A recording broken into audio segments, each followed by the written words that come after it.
Hello guys, welcome back. This is your host Pro John Mandona and I will be your online tutor. So before anything else, I would love you to actually click that subscribe button so that you can get the latest videos from this channel.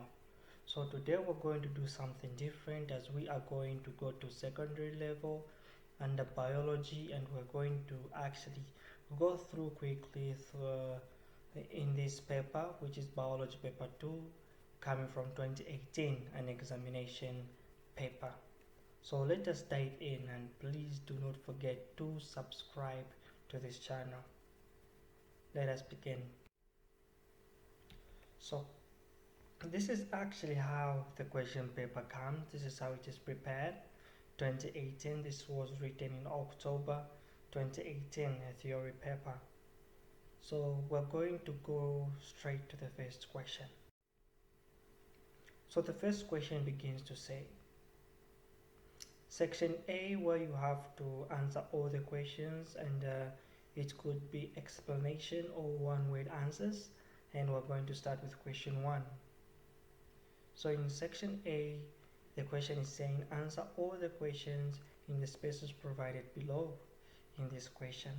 And the first question begins to say figure 1.1 and 1.2 show specialized cells E and F. So we have that specialized cell that we can see on our left, and we also have another specialized cell that we can see on our right, to our right, sorry. So let us see where the questions are. Question A to this question was written as identify the cell labeled F in figure 1.2. So how are we actually going to be able to identify this particular type of cell? So the only way we can actually identify this particular type of cell is if we take a look at this cell, the cell that we can see on figure 1.2. If we take a look at this cell, it actually has a certain structure that is different from any other cell, and that is the nucleus. You're going to find that the shape of the nucleus is somehow different, and it is different from the rest of the nucleus that we can see from other cells. So this particular cell structure or nucleus structure, we call it to be a lobed nucleus. So that is actually how we identify this cell. So to identify the cell, the only cell with a lobed nucleus is the white blood cell. And the question, Roman numeral 2 actually says, which feature in the diagram enables you to identify cell F in A1 above? As I explained, the reason why I was able to identify that the identity of this cell structure is because of the lobed nucleus, the shape of the nucleus. So it's because it contains a lobed nucleus. So that's it for question 1A. So now let us move on to question 1B.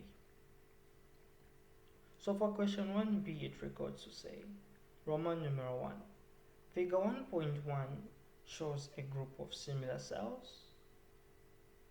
What term is used to identify or to refer to such group of cells? So the term that is used to actually identify a group of cells that are put together, it is known as a tissue. So a tissue is actually defined to be a group of similar cells working together. So if we have a lot of cells that are similar, which are just stacked together, and they work in a similar way to perform a specific function, it is called a tissue. So later on, I'm just introducing biology to you, and as we continue, I'm going to start explaining what organelles are, tissues, organs, and all those cell organization levels. So we go to Roman numeral 2, and the question says, suggest a region in a human body where figure 1.1 is found. Figure 1.1 is actually found in two regions.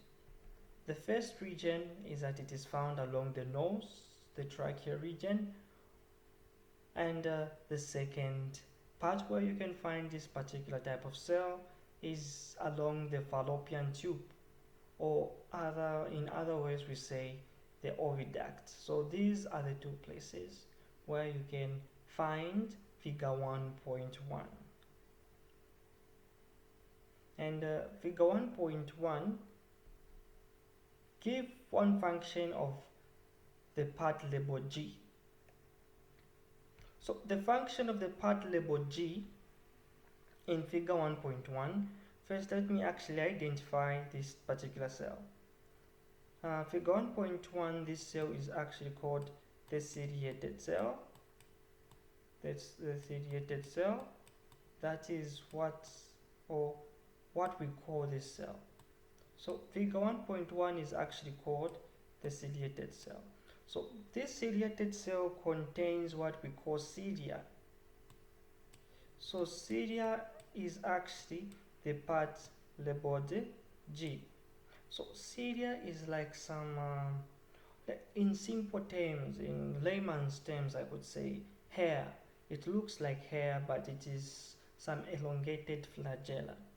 So this hair or these cilia always are in a random movement, and this random movement always helps the ova to move along the fallopian tube, and as it moves along the fallopian tubes, it awaits what we call the process of fertilization, as the sperms is deposited, and the sperms will actually travel along the fallopian tube to meet the ova, which is the egg.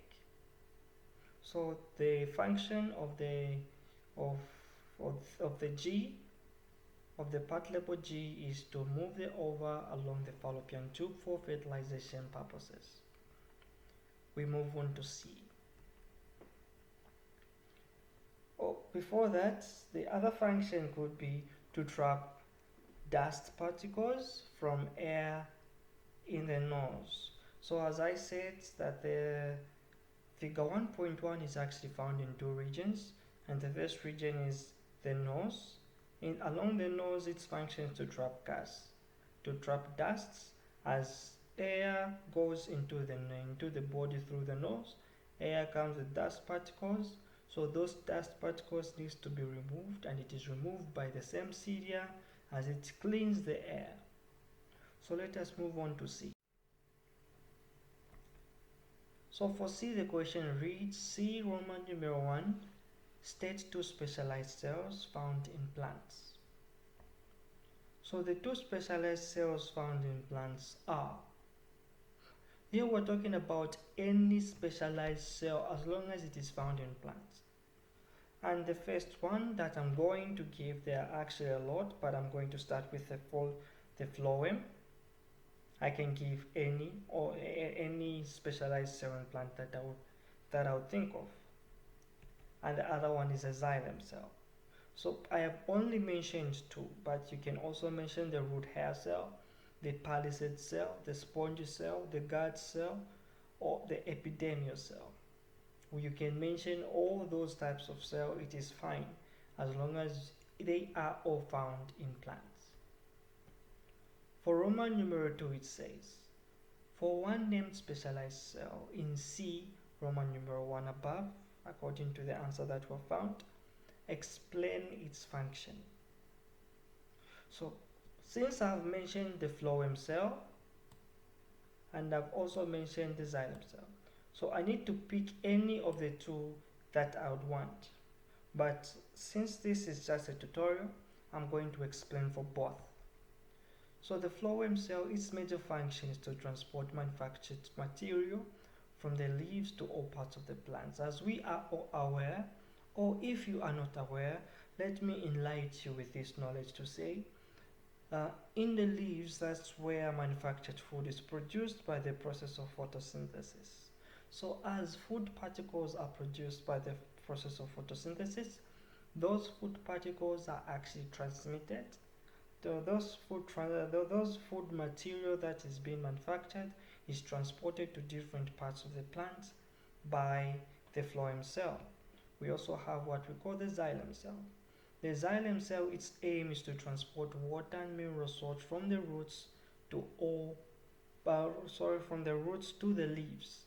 As the roots absorb water and the mineral salts, the water and mineral salts will be absorbed and will go against gravity to the leaves. I'm going to explain all this as we learn the process of transpiration. But in a brief statement, I'm going to say the xylem is responsible in the transportation of mineral salt and water from the roots. Sorry, this is supposed to be roots, not foots. No, sorry for that. To the leaves. And from here, we are going to actually briefly discuss just a few specialized cells. I'm not going to take long on this one. So these specialized cells that we have, we first have to know the type of specialized cell, where it is found, its function, and what feature enables it to perform the function. We have the muscle cell. Muscle cells are only found in animals. Its function is to contract and allows movement of body parts, or in short terms we can say in movement and locomotion. And the main reason why, or the feature that enables it to perform its function, is that it contains long protein filaments that can slide past each other to shorten the cell. The other one is a neuron cell or the nerve cell, and it is only found in animals. Its main function is to transmit electrical impulses from one body part to another. So that's the reason why you are able to feel that you're able to feel pain from an outward stimuli, and it contains some membrane protein that enable this process to occur. We also have what we call the red blood cell, found in animals only, carries oxygen, and it contains hemoglobin. And also it contains a very, very huge space because it does not have a nucleus. The other one is a sperm cell, found in animals to transfer genes or for fertilization purposes. And the reason is because it contains a tail which allows it to swim. Not only that, it contains the mitochondria, and the mitochondria provides energy. The other one is a phloem cell, found in plants, and its main function, as we discussed, is actually to transport manufactured food. And the reason for this is because it has what we call the sieve plates and the sieve pores, which allows it to transport this material. There is another is what we call the xylem cell, only found in plants, and to transport water and mineral salts, and it's because it contains lignin material which enables it to sustain pressure. With this short video, I would say thank you very much for watching. I hope you liked the video. This is only the first part of this 2018 paper, but if you need more assistance, you can please just leave a comment or send a message so that I can be your online tutor. Do not forget to subscribe. Thanks for watching, guys. I love you.